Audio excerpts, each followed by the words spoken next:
Hi friends, இன்றைக்கி நம்ம பார்க்க போகிறது வந்து பார்த்திங்கன்னா, குழந்தைங்களுக்கு வந்து சளியே பிடிக்காமல் ஒரு கஷாயம் வந்து எப்படி பண்ணுறது தான் வாங்க பார்க்கலாம். சீக்கிரமாக வந்து பண்ணிடலாம். வீட்டில் இருக்க பொருள் வச்சு நம்ம ஈஸியாக பண்ணிடலாம். 2 கற்பூரவள்ளி எடுத்திருக்கேன், ஒரு வெத்தலை எடுத்திருக்கேன், கொஞ்சமாக சீரகம், ஓமம் வச்சு நான் பண்ண போகிறேன். தண்ணி கொஞ்சமாக ஆட் பண்ணிக்கலாம். நல்லா ஹீட் ஆன உடனே நம்ம எடுத்து வச்சுருக்க இன்க்ரீடியன்ட்ஸ் எல்லாமே நம்ம ஆட் பண்ணிக்கலாம். இது எல்லாமே வந்து பார்த்திங்கன்னா வீட்லேயே உங்களுக்கு கிடைக்கும். துளசி கிடைச்சாலுமே நீங்கள் ஆட் பண்ணிக்கோங்க. ரொம்பவே வந்து பார்த்திங்கன்னா இது எல்லாமே வந்து நேச்சுரல் இன்க்ரீடியன்ட்ஸ். குழந்தைங்களுக்கு வந்து எந்த சைடு எஃபெக்ட்டுமே காட்டாது. சீரகம், ஓமம் வந்து பார்த்திங்கன்னா கொஞ்சமாக எடுத்துக்கோங்க. 1/4 டேபிள் ஸ்பூன், ரெண்டுமே சேர்த்து 1/4 டேபிள் ஸ்பூன் தான்.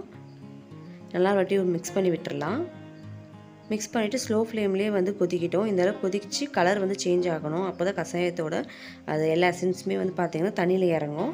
இப்போ சூப்பராக வந்து பார்த்திங்கன்னா ஹோம்மேட் கஷாயம் வந்து ரெடி ஆகிடுச்சு. கோல்டுக்கு ட்ரை பண்ணி பாருங்கள் ஃப்ரெண்ட்ஸ். இது வந்து பார்த்திங்கன்னா வாரத்துக்கு 1 டைம் 2 டைம் நீங்கள் கொடுக்கலாம். கோல்டே வந்து அந்தளவுக்கு அஃபெக்ட் ஆகாது. பாய்.